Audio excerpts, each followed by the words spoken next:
gente vai ler pausadamente, devagarzinho. Vamos esperar todo mundo abrir a Bíblia para a gente acompanhar a leitura. Daniel, capítulo 1. A gente vai ler todo o capítulo. Todos encontraram? Muito bem. Assim nos fala a palavra do Senhor. Versículo 1, capítulo 1. No terceiro ano do governo de Joaquim, rei de Judá, o rei Nabucodonosor, imperador da Babilônia, atacou a cidade de Jerusalém e a sitiou. Então Deus entregou a Joaquim, rei de Judá, e toda a cidade, cativos, nas mãos de Nabucodonosor. Até alguns dos utensílios sagrados da casa de Deus, o templo, foram sequestrados, levados para o templo do Deus de Nabucodonosor, nas terras de Seir, a região da Babilônia, e os depositou reverentemente na casa do tesouro da sua divindade, que era Tera. Mais tarde, o rei ordenou a Aspenaz, seu mordomo e chefe dos oficiais da sua corte, que trouxesse alguns dos israelitas da família real e da nobreza, jovens sem imperfeições físicas, de boa aparência, inteligentes, bem instruídos, que dominassem várias áreas do saber, e fossem hábeis e capazes de servir no palácio de Nabucodonosor. Ele próprio ficaria encarregado de lhes ensinar o idioma e a cultura dos caldeus babilônicos. O rei designou-lhes uma porção diária das melhores iguarias de sua mesa e do vinho que ele mesmo bebia. Eles passariam por um período de treinamento que levaria 3 anos. E depois disso, estariam habilitados para servir ao rei. Versículo 6. Entre esses estavam alguns jovens vindos de Judá, cujos nomes em hebraico significavam Daniel, Deus é meu juiz; Ananias, Yahvé, ou Deus, é misericordioso; Misael, ninguém se compara a Deus; e Azarias, Yahvé, Deus é o meu socorro. O chefe dos oficiais, entretanto, deu-lhes nomes novos. A Daniel chamou Beltesazar, que em babilônico quer dizer Bel, uma divindade, proteja sua vida. A Ananias denominou Sadraque, que significava amigo do rei. A Misael nomeou Mesaque, quem é como Deus Lua. E a Azarias deu o nome de Abednego, servo do Deus Mercúrio ou Deus Negro. Daniel, porém, decidiu no seu coração não se tornar impuro consumindo as iguarias do rei, nem com um vinho especial servido à mesa real, e solicitou ao chefe dos oficiais permissão para se abster daqueles alimentos. E Deus fez com que o chefe dos oficiais fosse bondoso para com Daniel e demonstrasse consideração por ele. Porém, aquele mordomo advertiu a Daniel, dizendo: tenho medo do meu senhor o rei, que determinou a vossa comida e a vossa bebida. Se ele achar os vossos rostos mais abatidos do que os dos outros jovens da vossa idade, o rei poderá pedir a minha cabeça por vossa causa. Então Daniel disse ao encarregado designado pelos chefes dos oficiais para cuidar de Daniel, Ananias, Misael e Azarias: peço-te que faças uma experiência com teus servos por 10 dias, dando-nos apenas legumes para comer e água para beber. Depois compare a nossa aparência com a dos jovens que comem as iguarias da mesa do rei, e trate os teus servos conforme a tua própria observação e juízo. Assim, ele atendeu ao pedido de Daniel e observou a experiência proposta por 10 dias. Versículo 15. Passando 10 dias, a aparência dos 4 rapazes era melhor, demonstravam estar mais saudáveis e fortes do que todos os jovens que se alimentavam da comida da mesa do rei. Assim, o encarregado tirou a comida e o vinho do rei que lhes havia sido designados, e em lugar dessas iguarias do vinho real, passou a servir os vegetais. No caso desses 4 jovens, aprove a Deus que lhes abençoar com especial sabedoria e inteligência em toda a cultura e ciência. E Daniel ainda receberá algo a mais, sabe interpretações e visões de todos os tipos. Então, passado o tempo que o rei havia determinado para a preparação dos jovens servos, o chefe dos oficiais os trouxe à presença de Nabucodonosor e os apresentou. O rei conversou com eles, e não encontrou ninguém que se comparasse a Daniel, Ananias, Misael e Azarias, de modo que lhes passaram a servi-lo. E o rei concluiu que eram 10 vezes mais sábios e instruídos do que todos os magos, místicos e adivinhos que haviam em todo o seu reino. E isso em todos os assuntos e matérias referentes ao saber e ao discernimento, sobre os quais o rei os inquiriu diligentemente. Assim, Daniel permaneceu como oficial do rei até o primeiro ano de Ciro, imperador. Fechamos nossos olhos, vamos orar. Pai, nós te louvamos, nós te agradecemos pela tua rica misericórdia, bondade e graça. Manifesta mais uma vez em nossas vidas. Obrigado a Deus pela oportunidade de estarmos na tua casa, cultuando a ti, te adorando, onde estamos para ouvir a tua palavra e sermos ministrados por ela. Pedimos a Deus que tire tudo aquilo que não provém de ti, da nossa mente e coração, para que possamos entrar nos teus atos, para que possamos ouvir e entender a tua palavra. Ministre em nossos corações aquilo que será dito, e que tudo que sai da minha boca seja para a tua honra e glória, seja única e exclusivamente a tua palavra, minha filosofia minha, meu Deus, mas que o teu nome seja glorificado. Essa oração fazemos com o coração agradecido, em nome santo de Jesus. Amém. Irmãos, eu queria começar o sermão de hoje fazendo uma pergunta para vocês. Pergunta assim: será que é possível manter-se íntegro, firme em suas convicções, em suas verdades, frente ao mundo que vai oposto a essas convicções, oposto a essas verdades? Será que é fácil a gente lidar com um mundo que ele vai totalmente contrário àquilo que nós ouvimos na casa de Deus? Será que seria fácil se manter firme num mundo em que deseja constantemente nos influenciar? Será que é fácil a gente, mesmo diante de tudo isso, tornar-se um influenciador? Nesta noite, nós vamos observar, à luz do texto que nós lemos de Daniel, capítulo 1, que sim, irmãos, é possível manter-se firme em suas convicções, em suas verdades, diante de um mundo que vai de encontro a elas. Antes da gente entrar na mensagem específica do livro de Daniel, mais precisamente nesse texto que a gente leu, alguns fatos relevantes precisam ser entendidos e observados. A gente vai ter que voltar um pouquinho. Quando eu digo um pouquinho, é muito, na verdade. A gente vai voltar lá para o Gênesis, porque lá em Gênesis a gente vê a narrativa de Abraão, quando Deus chama Abraão.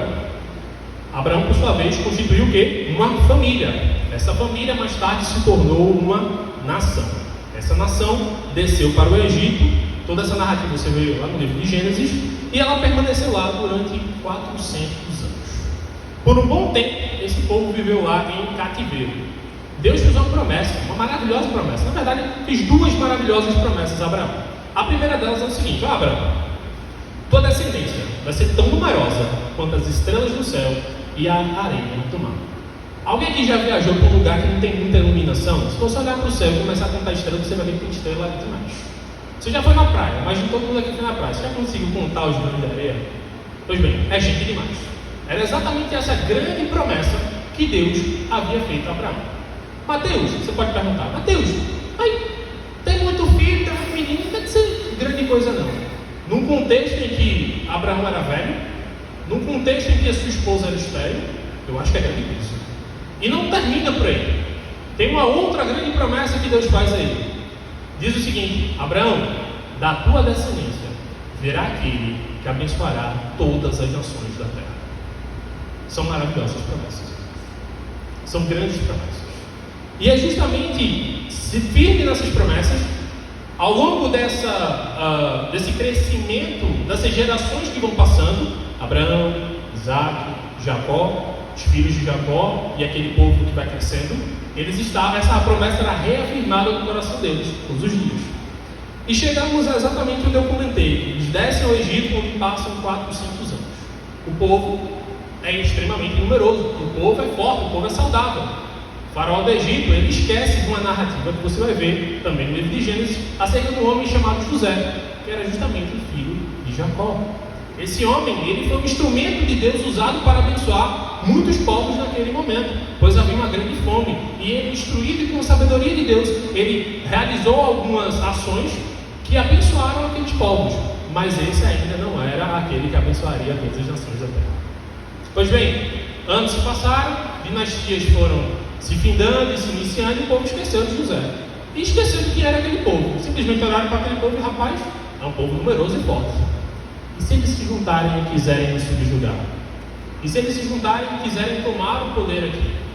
Nessa situação, nessa narrativa, o faraó, ele decide então subjugar o povo, botar o povo para trabalhar. É um trabalho muito pesado. Depois disso, eles não satisfeitos, vendo que ainda assim o povo crescia, eles vão fazer o seguinte: vou matar todos os meninos. Nascia menino, mata, a fim de que eles não crescessem, porque na verdade a figura do homem era a figura de poder, de força. Então vamos acabar com os meninos e resolver esse problema. Só que Deus, ele é fiel às suas promessas. E aí ele vê o povo padecendo, e então envia um homem chamado Moisés. Esse homem, através desse homem, Deus age poderosamente. Ele envia 10 pragas para aquele lugar, e cada uma daquelas pragas, ela humilhava uma divindade do Egito. A cultura egípcia é uma cultura extremamente pagã e idólatra. Eles têm Deus Sol, Deus da fertilidade, Deus do rio. Então cada uma das pragas, ela atingia justamente um desses deuses, e humilhava cada um deles. Era a forma de Deus se mostrar muito mais poderoso do que os deuses pagãos do Egito. O fato é que eles são libertos daquele cativeiro, e por causa do pecado, mais uma vez, Deus faz tudo isso, faz essas maravilhas todas. Eles no deserto, Deus vai lá e provê alimento, sombra, calor, aquecimento no frio, pão que desce do céu, e mesmo assim esse povo fica reclamando. Eles a ponto de dizer assim: olha, pô, Moisés, era tão bom quando a gente estava lá no Egito, porque assim, a gente só está comendo pão, né, todo dia. Eu sei que desce do céu, isso aqui é um milagre, mas lá no Egito tinha peixinho. E assim o povo reclamava e murmurava. E por causa dessa murmuração do povo e outros pecados mais, Deus puniu o povo. Passaram 40 anos peregrinando no deserto. E aquela nação não entrou na terra prometida, no descanso deles, que era Canaã. Inclusive o próprio Moisés, porque também pecou. Então Deus, através de uma outra liderança chamada Josué, ele lidera o povo a uma conquista. A conquista da terra que Deus havia prometido. A conquista de Canaã. Nessa terra, a terra de Canaã, Deus, ele, na verdade, ao longo dessa caminhada que eles fazem, desses 40 anos, Deus, ele dá uma série de ordenanças e preceitos para o povo. Fala sobre a questão da santidade, como deveria ser feito o culto. Afinal de contas, nosso Deus é um Deus ordeiro, Deus de ordem. Ele diz exatamente: eu quero ser cultuado assim, assim, assado. Não há bagunça dentro do culto a Deus. Ele é um Deus ordeiro, ele demonstra o seu caráter através também do culto a ele nos chama exatamente isso. Então uma série de outras ordenanças foram passadas ao povo durante esse período, a ponto de, quando eles entram na terra prometida, eles são chamados a renovar uma aliança. E essa aliança consiste no seguinte: Deus, ele acaba deixando, ele chama o povo e deixa claro para eles: olha, é o seguinte, vocês são meu povo, eu apadrinhei vocês por um motivo, para que o meu nome, ele seja glorificado, para que as pessoas vejam e digam assim: rapaz, o Deus de Israel é o Deus verdadeiro. Se você for na narrativa de Gênesis, você vai ver que é exatamente o que acontece. O pessoal vai dizer: o Deus de Abraão é o Deus verdadeiro, o Deus de Isaac é o Deus verdadeiro, o Deus de Jacó é o Deus verdadeiro. Então, o apadrinhamento do povo judeu, o povo hebreu, ele consiste nisso aí. Deus queria demonstrar para aqueles demais povos que eram pagãos, eram idólatras, que ele era um Deus verdadeiro, e através do que ele fazia, das maravilhas que ele operava, que ele é um Deus forte, para que as pessoas olhassem: rapaz, é esse Deus que eu quero ser. Então ele vai lá e chama e deixa claro: olha, vocês precisam me obedecer, para que o meu nome seja glorificado e para que vocês sejam abençoados. Porém, se vocês não me obedecerem, maldições recairão sobre a vida de vocês, do seu povo.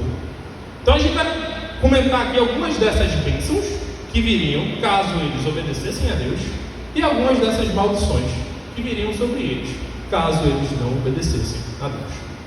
Dentre as bênçãos, a gente pode citar fertilidade, prosperidade, tempos de paz, proeminência, que seria o destaque entre as demais nações.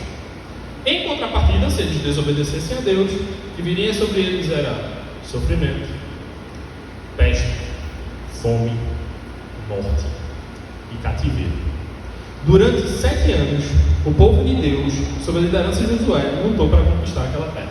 E Deus estava constantemente chamando esse povo à obediência. Uma vez que eles conquistam essa terra, surge então uma teocracia. É Deus governando o seu povo, através da via de homens chamados juízes. Essa mesma narrativa você vai ver ela no livro com o mesmo nome, o livro de Juízes. Nesse tempo, ele durou em torno de 300 anos. E Israel, o povo de Israel, juntamente com os juízes, oscilou entre pecar, vir o juízo de Deus, se arrepender e Deus restaurar eles. Você já deve ter ouvido falar da história de Sansão, da história de Gideão, dos 300. Todas essas narrativas, elas demonstram justamente esse cenário. Pecado, juízo de Deus, Deus levantando esses homens para que eles vão lá e levem o povo novamente ao arrependimento e a vida de Israel é restaurada. Só que, como eu falei, eles ficam oscilando. Depois desses 300 anos, o povo pediu um rei. E aqui cuidado com o que você pede, tá? Os reis se mostraram um grande problema.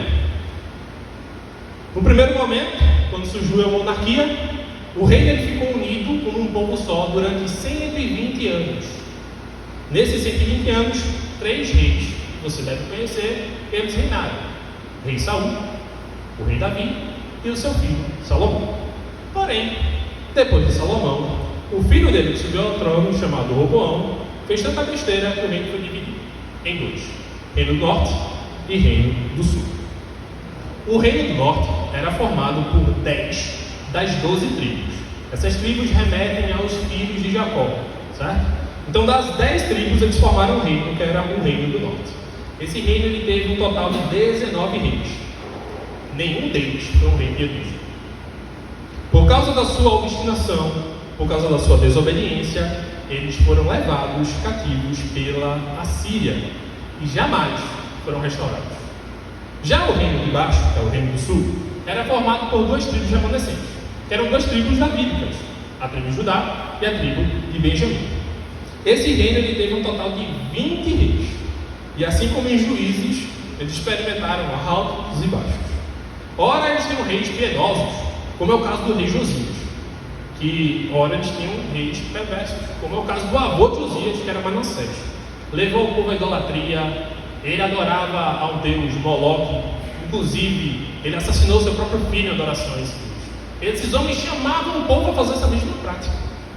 Isso era Cristo. Era esse o cenário de rebeldia total do povo de Israel.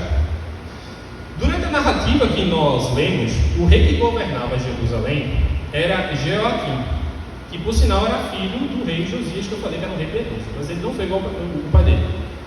Ele foi um homem ímpio e perverso. Como eu falei, diferente do seu pai, que rasgou as vestes em contrição, em sinal de arrependimento, e o pai dele fez uma grande reforma em Israel, chamando o povo novamente à adoração a Deus. Joaquim fez o contrário. Ele não rasgou a veste para se humilhar, não. Ele rasgou o rolo da palavra de Deus, que continha as mensagens do profeta Jeremias. Ele até mandou matar e prender o profeta. Ele também era um assassino. Ele mandou matar um profeta chamado Urias, simplesmente porque Urias, as mensagens dele, não iam de interesse aquilo que Joaquim pensava. Ele resolveu matar o profeta.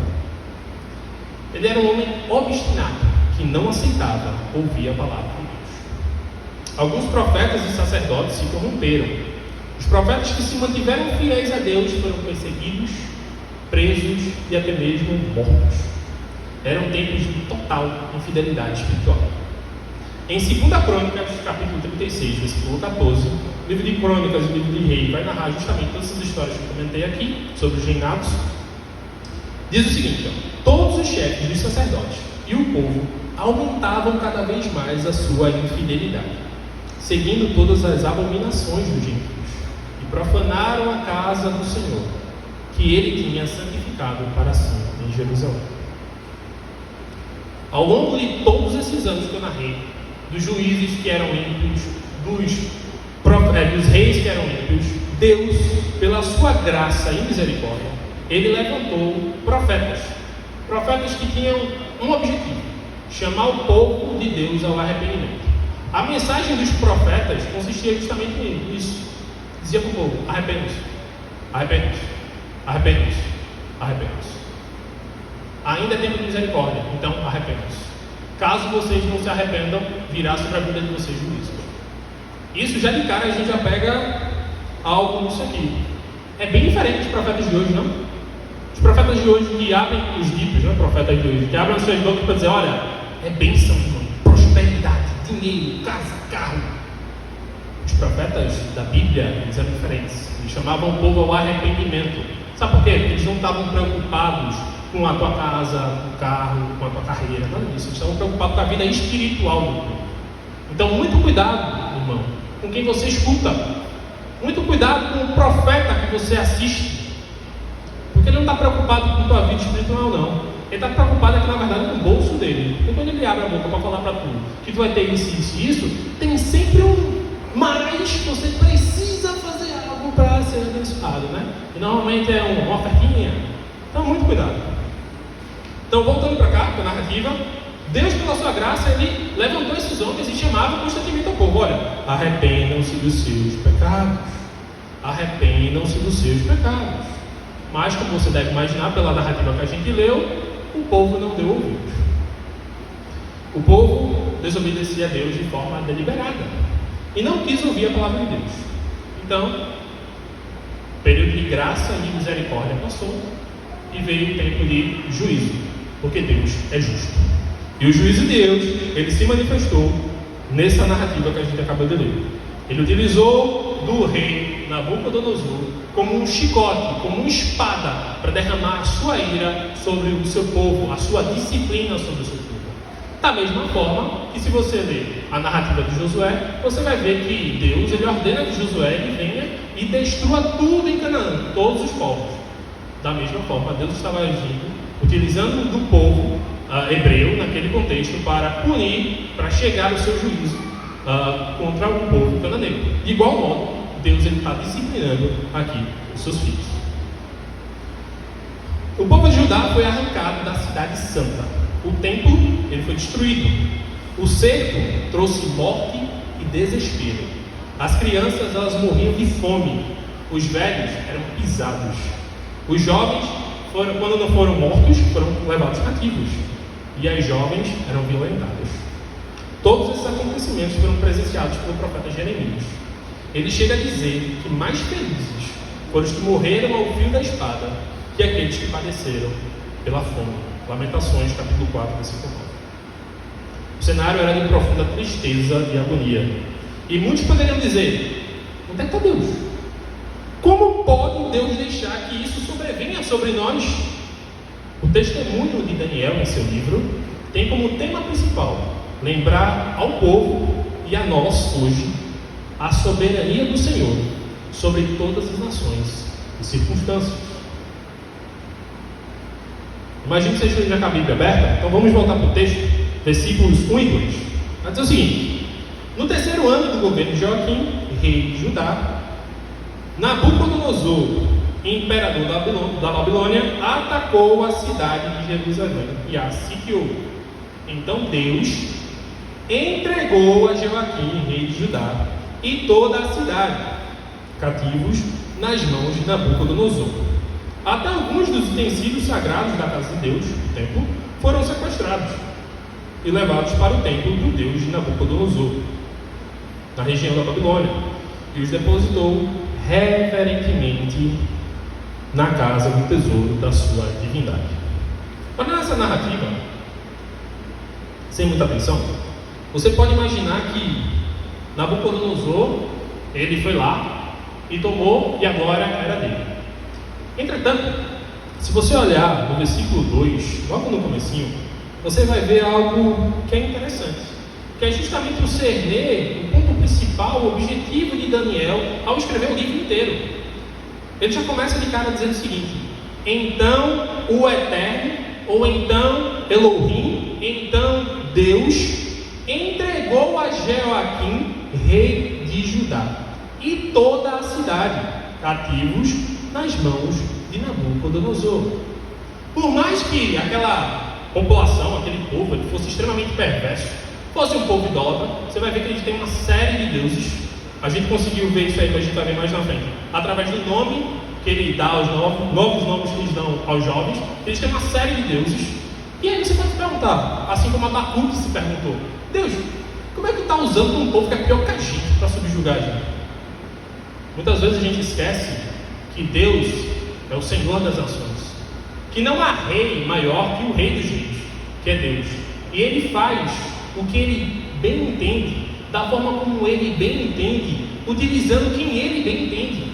Naquele momento não era Nabucodonosor, apesar de ele achar que ele era um Deus que estava dominando todos os impérios da terra. Inclusive o Império Babilônico nesse contexto era o maior império da terra conhecida naquele momento. Não era Nabucodonosor que estava governando, era Deus utilizando Nabucodonosor. Em Isaías a gente vai ver que Deus vai chamar Nabucodonosor de seu servo. Sim, irmãos, Deus utiliza de ímpios para realizar o seu propósito.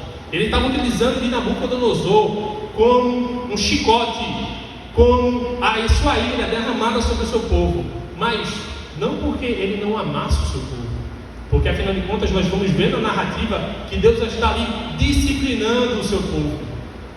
Conheço muita gente aqui e sei que muitos são pais. Você por vezes tem que disciplinar o seu filho, né? Você disciplina ele por quê? Porque você ama. Às vezes essa disciplina ela vem com lágrimas. De igual modo aqui, Deus estava disciplinando o seu povo, utilizando sim de um homem ímpio, de um império perverso, de um império que era idólatra, mas para que o seu propósito final fosse realizado, que era a disciplina do seu povo. Nos versos que lemos fica claro que mesmo diante de circunstâncias tais, de dor, sofrimento, morte, perseguição, é Deus quem está agindo. Deus está disciplinando o seu povo. E a disciplina, como eu falei, é um ato de amor, ainda que ministrado em dor e lágrima. É Deus que entrega um rei.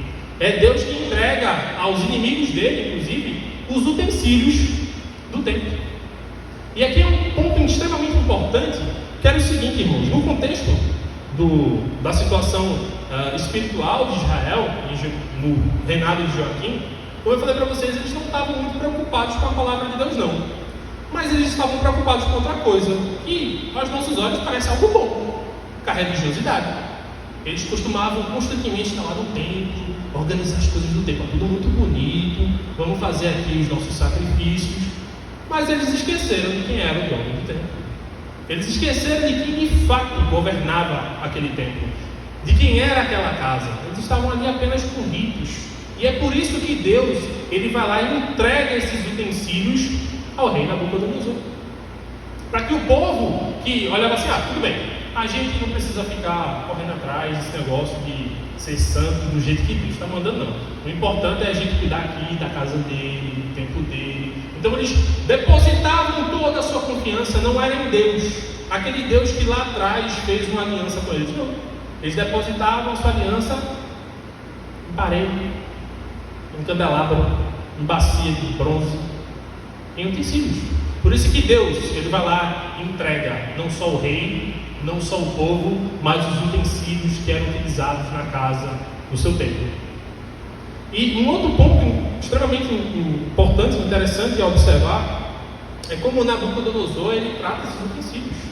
Ele trata com reverência, a ponto dele levar, veja, diferentemente do povo de Deus, o povo hebreu, teria todo um cuidado, tem ali todo um cuidado, mas um cuidado falso acerca daquilo que é santo.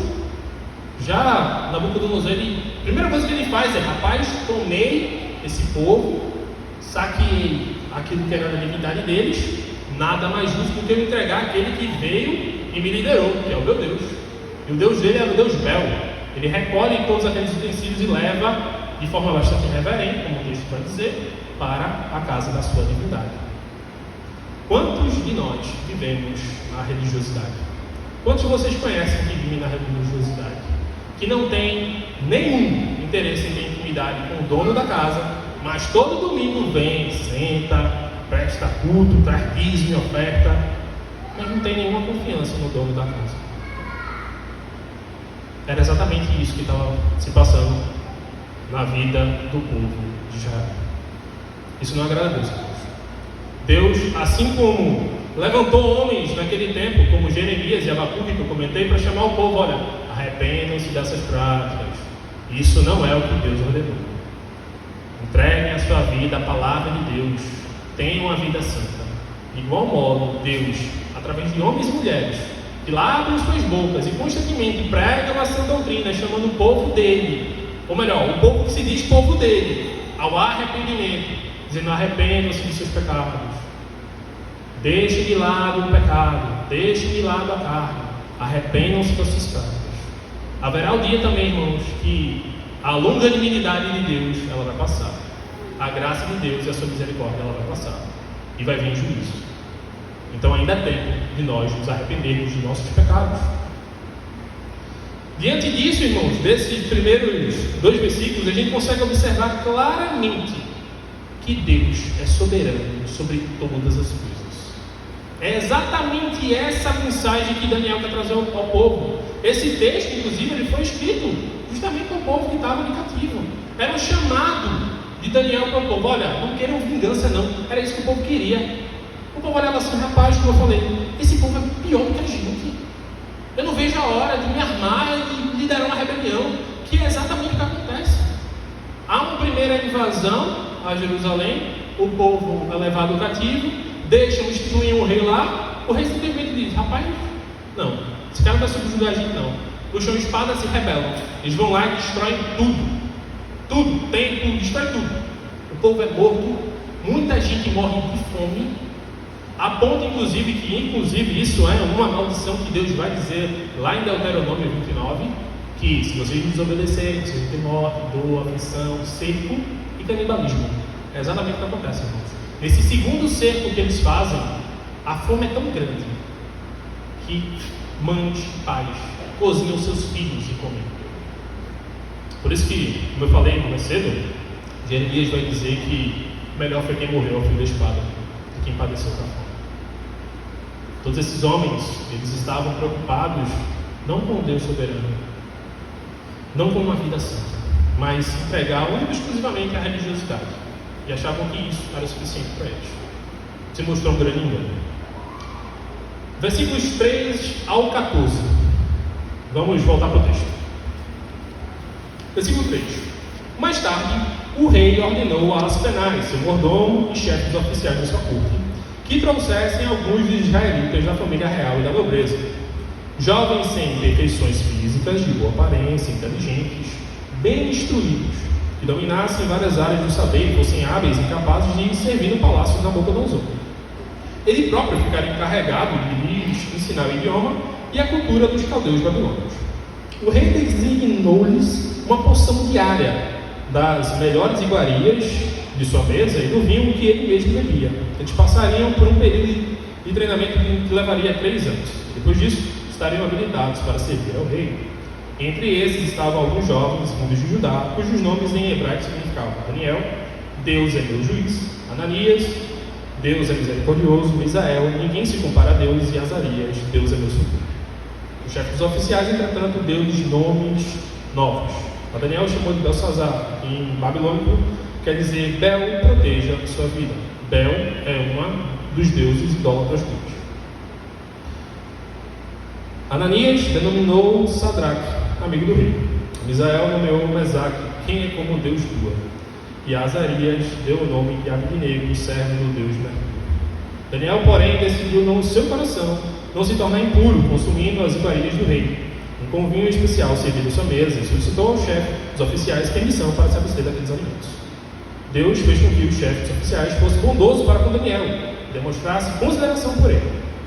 Todavia, aquele mordomo advertiu a Daniel, dizendo: tenho medo do meu senhor, o rei que determinou a vossa comida e a vossa bebida. Se deixar o vosso rosto mais abatido do que o dos outros jovens da vossa cidade, o rei poderá pedir a minha cabeça por vossa causa.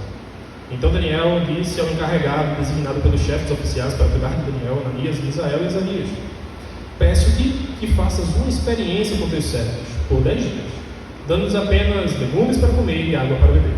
Depois compare a nossa aparência com a dos jovens que comem as iguarias da mesa do rei, e trata os teus servos conforme a tua própria observação e juízo. Assim ele atendeu ao pedido de Daniel e observou a experiência proposta por ele por 10 dias. Queridos, Uma das estratégias, não só do Império Babilônico, mas que posteriormente ela vai ser muito utilizada por demais impérios, é que quando eles chegam para dominar um povo, eles começam a fazer um processo chamado aculturação. O que é que consiste esse processo? Nós somos brasileiros, mas o que determina que somos brasileiros? A nossa cultura, correto? É a forma como nós falamos, o idioma que nós falamos, o português, é a nossa culinária, o cuscuz com charque, que eu não gosto, o chimarrão lá no final, no pessoal do sul, a acarajé, a tapioca, o açaí, tudo isso faz parte da cultura brasileira. Os nossos costumes, as nossas festas, a forma como nós nos vestimos e até os nossos nomes. Afinal de contas, fomos catequizados pelos jesuítas e por isso que a gente tem tanto José, Maria, Antônio, Joana e os sobrenomes Silva e Santos. Tudo isso demonstra quem nós somos, a nossa cultura. E um dos pontos que o Império Babilônico, e você vai ver que tem mais impérios, como por exemplo o Macedônio, que pode ser muito grande, eles vão fazer esse processo de aculturação. E o que é esse processo de aculturação? É muito simples. Eu vou acabar com esse povo atacando a cultura deles. A primeira coisa que eu vou fazer é mudar o idioma que eles falam. Naquela época, o povo de Judá, eles falavam hebraico.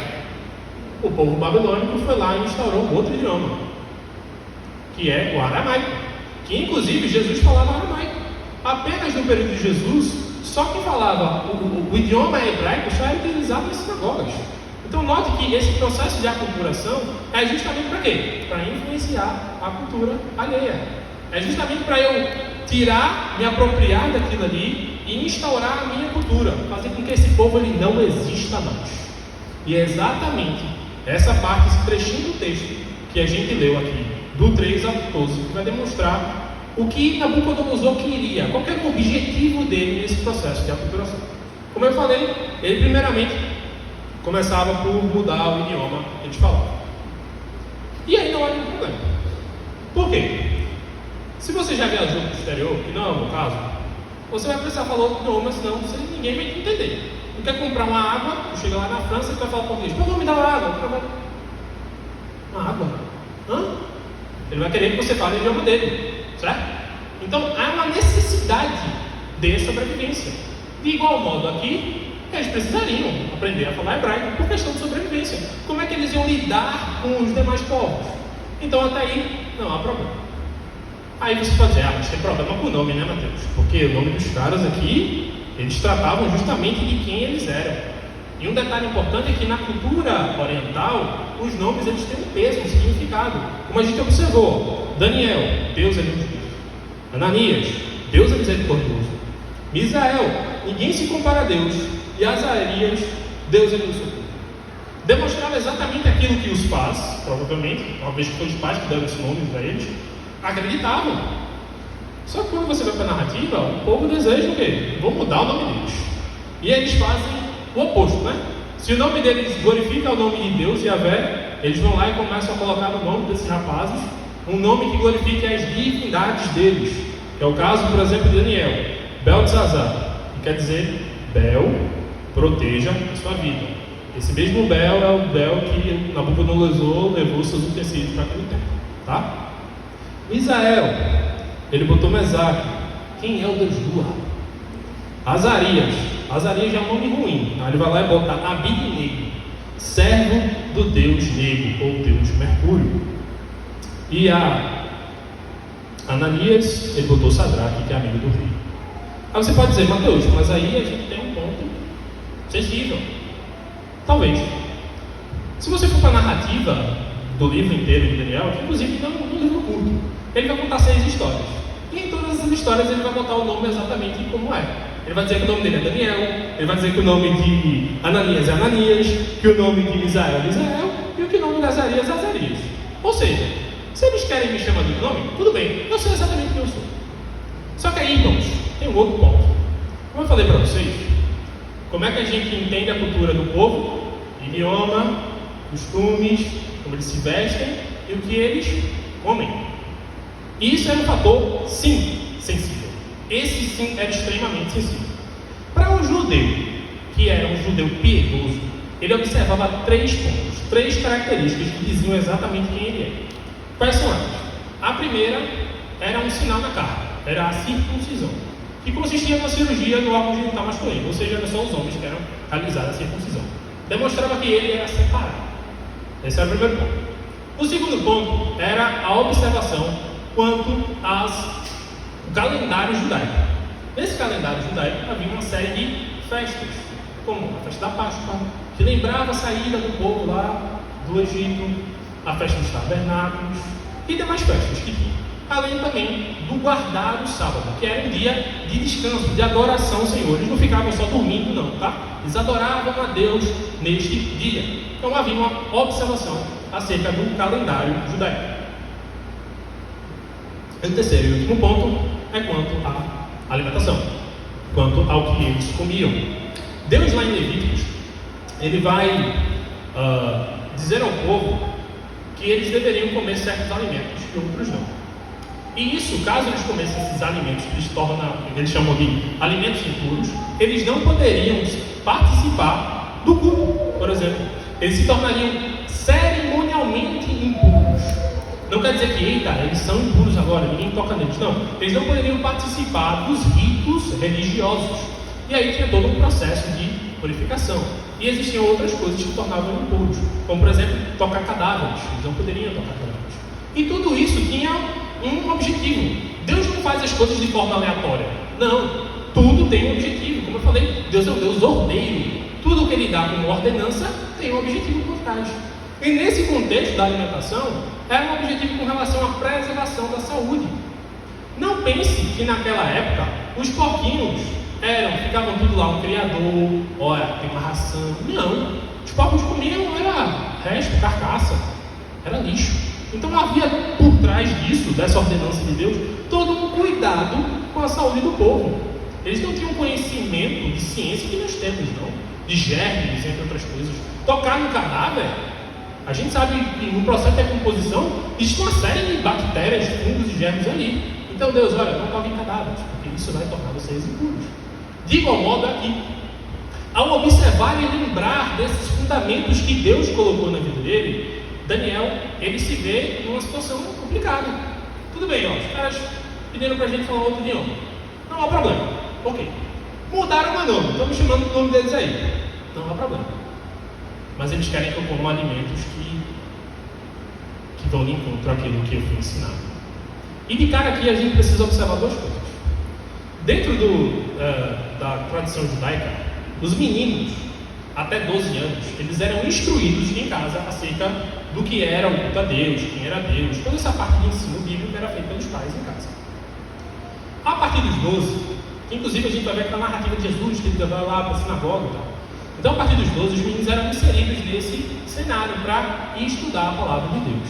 Então, ao que tudo indica, Daniel já era um pouquinho mais velho. Ele já tinha esses 14, 15, 16 anos. Então, ele já tinha um certo conhecimento da palavra de Deus.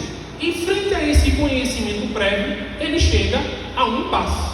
Que é, olha, eles estão me oferecendo algo que eu sei que eu não posso tocar. O que é que eu faço? Isso demonstra um ponto importante. Ele tinha um fundamento bíblico. Ele sabia o que era certo e o que era errado. E a partir dessa observação do fundamento bíblico, ele e seus amigos chegam à resolução. Olha, se a gente comer isso aí, a gente vai se vender. A gente vai se tornar impuro, assim como eles são. E frente a uma resolução, eles desejam, eles finalmente agem, eles fazem uma ação. Segundo esse preceito bíblico que ele conhece, ele vai lá de forma humilde, de forma sábia, chama o chefe dos eunucos. Não entenda que eunuco necessariamente que ele era castrado, não, tá? Eunuco, na verdade, eram servos do rei. Obviamente, aquele que cuidava do harém do rei era castrado, por motivos óbvios. Mas não é o caso que todo eunuco era castrado, tá? E os meninos, esses jovens, estavam sendo trabalhados justamente para serem eunucos, para servir o palácio. E aí, Daniel, frente a essa situação, frente a essa resolução, ele deseja agir. Ele diz, não, eu vou conversar. Ele vai lá, chama o chefe dos eunucos e diz, olha, eu não vou comer isso aí não. E ele não chega assim, não vou comer não, pronto. Se o rei quiser, se não quiser, paciência. Não, ele chega, olha, eu não desejo me contaminar com isso não. Isso demonstra sabedoria de um jovem. Isso demonstra temor de um jovem. E a partir dessa ação que ele faz, baseada em um preceito bíblico, ou seja, ele tinha uma base para tomar a atitude, Deus vai lá e toca no coração do chefe dos eunucos, que é o que diz aqui no texto. O chefe dos oficiais, entretanto, deu os nomes. Daniel, porém, versículo 9: E Elohim, Deus, fez com que o chefe dos oficiais fosse bondoso para com Daniel e demonstrasse consideração por ele. Todavia, aquele mordomo advertiu a Daniel, dizendo: Tenho medo do meu senhor, o rei que determinou a vossa comida e a vossa bebida. Se ele achar os vossos rostos mais abatidos do que os dos outros jovens da vossa cidade, o rei poderá pedir a minha cabeça por vossa causa. Aparentemente parece que Deus tocou ele e ele disse: não é para ir não, porque se der ruim eu vou morrer. Mas, ao que tudo indica, pela narrativa do verso posterior, ele deu a permissão. Por mais que ele tivesse com medo, que olha, rapaz, eu entendi o que você está querendo dizer, faz sentido.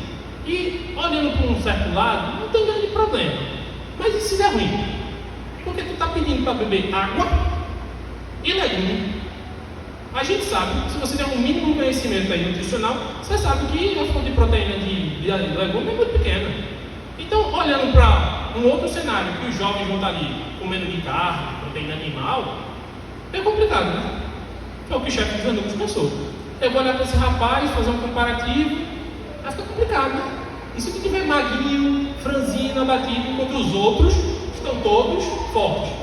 O rei vai perguntar: por que eles estão assim? É porque eu pedi para ele, deixei eles comerem isso. Então houve certo temor. Mas, ao que tudo indica, podemos inferir no texto que houve sim uma permissão, por mais que o temor viesse sobre o coração do chefe. Pois o texto vai dizer o seguinte, versículo 11: Então Daniel disse ao encarregado designado pelo chefe dos oficiais para cuidar de Daniel, Ananias, Misael e Azarias: Peço-te que faças uma experiência com teus servos por 10 dias, dando-nos apenas legumes para comer e água para beber. Depois compare a nossa aparência com os demais jovens que comem as iguarias na mesa do rei, e trata os teus servos conforme a tua própria observação e juízo. Assim, ele atendeu ao pedido de Daniel e observou a experiência proposta por ele durante os 10 dias. Irmãos, a partir do momento em que Daniel entende aquele processo que eu falei mais cedo, processo de aculturação, a partir do momento que ele entende que ele tem fundamentos bíblicos, ele faz uma resolução com seus amigos, mas não fica só no âmbito teórico. Eles tomam uma atitude. E a partir da atitude de Daniel, uma atitude certa, correta, Deus também age. Deus vai lá e toca no coração do chefe dos eunucos, que venha permitir que, de fato, Daniel, ele não se contamine, não coma daqueles alimentos. Daniel agiu segundo as ordenanças de Deus. Como eu falei lá no livro do Levítico, a gente vai falar sobre essas ordenanças. Sua base é fundamentada na palavra de Deus. Ele e seus amigos tomaram uma decisão pautadas em um fundamento e diante disso agiram. A soberania de Deus, ela não anula de forma alguma a responsabilidade nossa, a responsabilidade humana. Nós, irmãos, muitas vezes, Deus é soberano. A gente baixa o braço, deixa ele agir. Se a gente sabe o que é certo e o que é errado, porque nós não tomamos não só uma resolução, mas uma atitude. Se nós, por exemplo, sabemos que como servos dele devemos pregar a palavra todos os dias, porque através da Deus é soberano, ele vai salvar meu pai, minha mãe, porque tem lá na Bíblia, eu e minha casa serviremos ao Senhor. E eu não prego, eu falo de Jesus para ele. Agora para o povo da rua, Jesus te ama, mas em casa não falo. Acha, você tem um fundamento bíblico, pregue a palavra. Então pregue a palavra para os seus familiares, onde quer que você esteja, seja testemunho, seja influenciador. É exatamente isso que Daniel está nos chamando, irmãos. Frente a uma resolução pautada nas Escrituras, com um fundamento bíblico, haja. Deus é soberano, mas isso não anula as nossas responsabilidades humanas. Por fim, versículos 15 ao 21. Passando 10 dias, a aparência dos 4 rapazes era melhor e demonstrava estar mais saudáveis e fortes do que todos os jovens que se alimentavam da comida da mesa do rei. Assim o encarregado tirou a comida e o vinho do rei, que lhes havia sido designados. Em lugar dessas iguarias e do vinho real, passou a servir-lhes vegetais. No caso desses 4 jovens, aprova Deus lhes abençoar com especial sabedoria e inteligência em toda cultura e ciência. E Daniel ainda recebera algo mais, sabe, interpretações e visões de todos os tipos. Então, passado o tempo que o rei havia determinado para a preparação dos jovens servos, o chefe dos oficiais os trouxe à presença de Nabucodonosor, os apresentou. O rei conversou com eles e não encontrou ninguém que se comparasse a Daniel, Ananias, Misael e Azarias, de modo que eles passavam a servir o rei. E o rei concluiu que eram 10 vezes mais sábios e instruídos do que todos os magos, bispos e adivinhos que havia em todo o seu reino, e isso em todos os assuntos e matérias referentes ao saber e ao discernimento, sobre os quais o rei os inquiriu diligentemente. Assim Daniel permaneceu como oficial do rei até o 1º ano de Ciro, o imperador. Como eu falei, se você tem o mínimo conhecimento numa tabela nutricional, você vai saber que comer vegetal apenas durante 10 dias e água não vai te deixar muito forte, não. E o que seria isso? Se não magia de Deus. O que seria isso, se não Deus operando de forma sobrenatural? Aliás, Deus já havia operado de forma sobrenatural. Afinal de contas, foi Deus que tocou o coração do chefe dos eunucos. Frente àquela, como eu falei, a atitude de Daniel, Deus foi lá e operou. Frente à resolução que eles tiveram, não vou me contaminar, vou me manter firme, Deus foi lá e operou em favor deles. De sobremaneira que a gente observa a quantidade de bênçãos que eles receberam. Os jovens, eles se destacaram de sobremaneira. A gente está falando só que, olha, o experimento deles foi o seguinte: olha, tu olha pra gente e olha o pessoal, os jovens que comeram, e vê se tem alguma diferença. Se não der diferença, tá tudo certo. Concorda comigo? Não é só isso que acontece, não.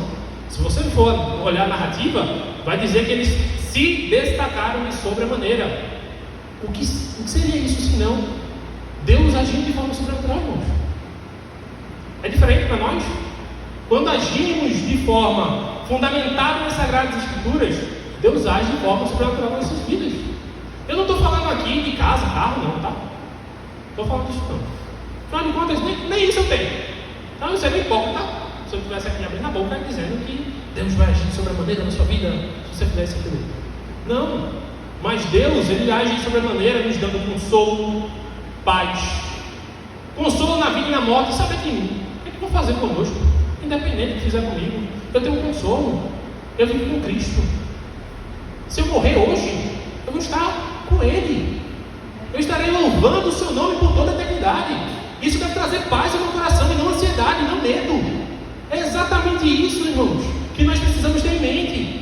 Entender que Deus é soberano sobre todas as coisas, sim, que nós devemos agir fundamentados na palavra de Deus e que isso basta para nós. Que isso basta. Não é carro, casa, prosperidade, nada disso. Mas o consolo de Deus em nossos corações basta para que nós possamos viver todos os dias, mesmo diante de dificuldades, mesmo diante da adversidade, mesmo diante do mundo. É isso que Deus nos chama.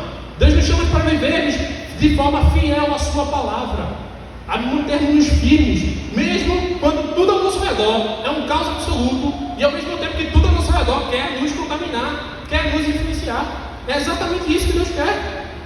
Os jovens, irmãos, eles foram abençoados de tal maneira que eles se tornaram servos daquele império. Mas, detalhe importante, eles serviram o império servindo a Deus, primeiramente. Deus agia através deles. Deus agia através daqueles homens, a ponto inclusive que podemos inferir o seguinte: Daniel e seus amigos, eles deram um testemunho tão grande, influenciaram tão grandemente aquele povo, que você deve conhecer a narrativa de Jesus, quando ele nasce, que vem 3 o quê? Magos do Oriente. O Oriente é onde? Pérsia. Provavelmente, a partir do momento que Daniel deve ter falado do Messias e outros mais, isso foi sendo passado, eles observaram e viram aquela estrela e disseram assim: rapaz, não teve um jovem, não teve um pessoal pessoal que falou com tal Messias, que quando ele viesse teria um sinal do céu? Vamos atrás deles. Notem que mesmo diante de um cenário de idolatria, de perversidade, de caos, de medo, eles deram testemunho. Eles foram aquilo que Cristo nos chama a ser, luz do mundo e sal da terra. Eles se mantiveram firmes, e é esse o chamado a nós, mesmo diante desse mundo aí, ó. Mesmo diante dessas festas pagãs, que é a maior festa pagã do mundo, em que tem maior número de cristãos envolvidos, ou não? Quantos cristãos não estão na festa aí, pulando, ei, numa festa pagã? Estão sendo influenciados pelo mundo. Ou você pensa que não? Quantos de nós, quantos cristãos, não ficam lá assistindo programas que influenciam nossas vidas? Ah, não é nada não. É besteira. Isso é besteira, isso é bobagem. Tu está sendo muito puritano. Mas sim, irmãos, eles tentam, o mundo tenta todos os dias nos influenciar. Esse processo de aculturação, ele acontece conosco todo santo dia. É você no seu trabalho, é você na faculdade, sempre tem, vai ter a festa de carnaval, mas não vai ter nada demais não, é só para vir fantasiado. Aí tu vai lá, besteira, né? Que bobagem, só botar um adereço no cabelo. Aí você vai lá e ensina isso para sua criança. Vê, olha, não tem nada demais não, filho, é só a festinha lá e tal, não tem problema. Claro que tem problema. Começa assim, começa com pequenas coisas, ou vocês acham que não? Ou a gente é inocente a falar de não. Claro que é, irmãos. Eles tentam constantemente, o mundo tenta, o inimigo tenta constantemente, minar a nossa fé, minar aquilo que nós temos como base, os princípios bíblicos, morais e cristãos. E nós, como servos de Deus, devemos lutar contra isso. Devemos ter influenciadores e não influenciados, assim como Daniel e seus amigos, que tomaram atitude.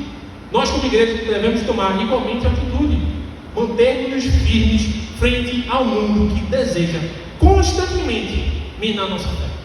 Constantemente. Deus operou na vida de Daniel e seus amigos de sobremaneira, uma vez que eles foram jovens íntegros à palavra de Deus, não negociando as suas convicções para serem exaltados. Foi o próprio Deus que os exaltou. Eu gostaria de tirar algumas lições e aplicações para as nossas vidas. A primeira lição que a gente pode tirar é que, como eu falei, Deus é soberano em todo o tempo e sobre todas as coisas e sobre todas as nações. A gente liga a TV e vê lá, rumor de guerra. Não, porque vai ter terceira guerra mundial, vai estourar. A gente vai no mercado, não dá para comprar nada, porque está tudo muito caro. E a gente enfrenta isso tudo, olha assim, rapaz, situação. E aí a gente acaba se pegando, muitas vezes, a governos, a homens, achando que eles vão mudar o mundo. A gente esquece que antes desses homens, que inclusive estão reinando nas nações, existe alguém que está reinando acima deles. O Rei dos Reis, o Senhor dos Senhores. E sabe o que isso deve trazer ao nosso coração? Mesmo diante de toda essa dificuldade? Paz. Paz. A Bíblia nos chama a não andarmos ansiosos por coisa alguma. Por quê? Porque Deus está no controle de todas as coisas. Deus é o nosso cuidador, Deus é o nosso provedor. E como eu falei, ainda que venha sobre nós perseguição, morte, dor, o consolo que nós temos é estar com Ele eternamente no céu, louvando e agradecendo o seu nome. Tem coisa melhor do que essa? Tem promessa melhor do que essa? Você saber que independente de qualquer situação que você viva, Deus está no controle de todas as coisas. Ele é soberano sobre a tua vida. Não há promessa melhor, mais genuína do que essa não. Isso deve trazer alegria, paz e consolo ao nosso coração. Segunda aplicação. Como eu falei, a soberania de Deus não anula a minha e nem a tua responsabilidade. Existe uma história, na verdade uma biografia de um missionário, que o pastor costuma muito falar sobre ele, que é o William Carey. A gente conhece ele como Guilherme Carey. Que era o seguinte: quando ele era jovem, ele era um jovem pastor, ele foi para uma convenção de pastores e chegou lá e ele levantou a mão. Disse assim: olha, eu acho que seria importante a gente criar uma junta de missões e pregar o evangelho lá para outros povos, como por exemplo para a Índia. E no momento que ele estava falando isso, o senhor mais velho botou a mão e disse assim: meu jovem, senta aí. Senta. Deixa eu te explicar uma coisa. Deus é soberano, rapaz. pessoal do lar e tal, ele vai salvar. De fato, ele não estava errado não. Deus é soberano. Mas ele esqueceu que Jesus nos chamou a ir por todo mundo pregar o Evangelho para todo povo, língua e nação. Ele esqueceu do princípio bíblico. Ele esqueceu que ele tinha uma responsabilidade. De igual modo, irmãos, nós temos uma responsabilidade. A soberania de Deus sobre nossas vidas não anula de forma alguma a nossa responsabilidade com o que nós pensamos, que nós falamos, de como nós agimos, de como nos relacionamos. Só que isso é um detalhe. Somos chamados a agir, mas somos chamados a agir pautados em algo, que é a nossa terceira aplicação. Pautado nas Escrituras. Mas como nós vamos agir pautado nas Escrituras, se nós não temos intimidade com o dono das Escrituras? Ou quando nós não conhecemos as Escrituras? E aí que entra a terceira, como eu falei, a aplicação. Somos chamados constantemente a ter intimidade com Deus. É a partir da intimidade com Deus, é a partir do conhecimento de Deus, que nós vamos saber qual que é a boa e agradável vontade de Deus. E a partir disso, que é comunicado a nós pelo Espírito Santo, é que nós agimos de forma correta. Então, querido, ore, leia a palavra, medite nela dia e noite, venha para a EBD, para aprender mais a palavra, venha aos cultos, com o coração aqui ensinável, para você ouvir a mensagem que será pregada e que ela transforme o seu caráter e o seu ser. Porque é isso que essa mensagem faz.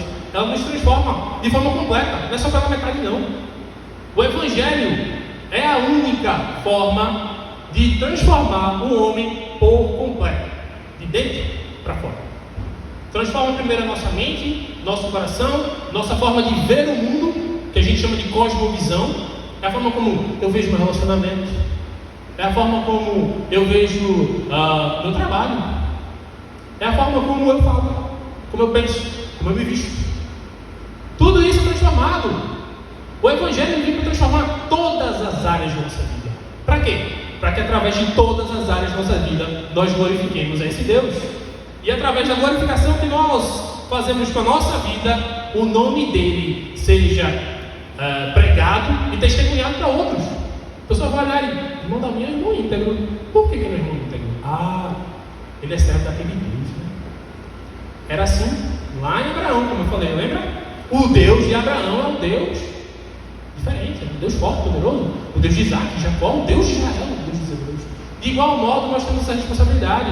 Nós não podemos estar todas as vezes, constantemente, falhando com o nosso Deus, falhando, quebrando o terceiro mandamento. Como o pastor falou, acredito que foi no domingo passado. Quebra no terceiro mandamento, não tomar o nome de Deus em vão. Você diz cristão, mas está pulando galo. Quebra no mandamento. Não é porque você diz, eu não posso ficar falando o nome de Deus. Você está levando o nome de cristão, mas agindo como um pagão. Como pode? Se isso não for quebra do terceiro mandamento. Eu queria terminar fazendo uma pergunta. Você não precisa me responder. Frente a tudo isso que a gente viu, frente ao mundo, como eu falei, deseja constantemente nos influenciar. Qual é a postura que você, essa pergunta eu me fiz antes, por isso que eu estou fazendo com vocês agora, qual é a postura que você tem tido? Você continua firme nas suas convicções, firme no Evangelho, ou você tem se deixado influenciar pelo mundo? E frente a isso eu tenho duas aplicações. A primeira é, se porventura a resposta for não, eu tenho me mantido no Evangelho, eu tenho sido fiel às Escrituras e aquilo que é pregado no meu coração. Amém.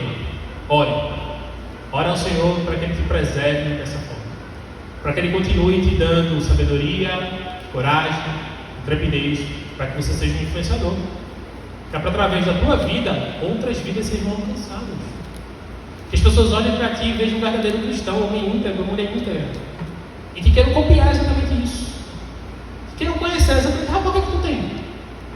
E aí você vai lá e eu tenho Cristo.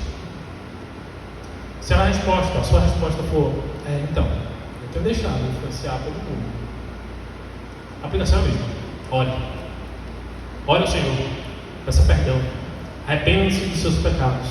Como eu falei, ainda estamos no período da graça. A misericórdia de Deus ainda está sobre nossas vidas. Ele ainda nos chama a se arrepender, a restaurar a nossa vida e o nosso ser. Mas haverá um tempo, irmãos, que vão clamar. Tem mais um. Deus diz de Deus. Não vai haver deixados para trás não, tá? Depois que Jesus vier e arrebatar a sua igreja, acabou. Não vai haver aquela novela da Record não, que o pastor ficou aí, mas agora é diferente, agora é por obras. Obras? As obras, elas, pelo que a gente vê em Romanos, elas não, de forma alguma, vão nos dar salvação e vida eterna. Elas testificam da salvação e vida eterna que nós temos.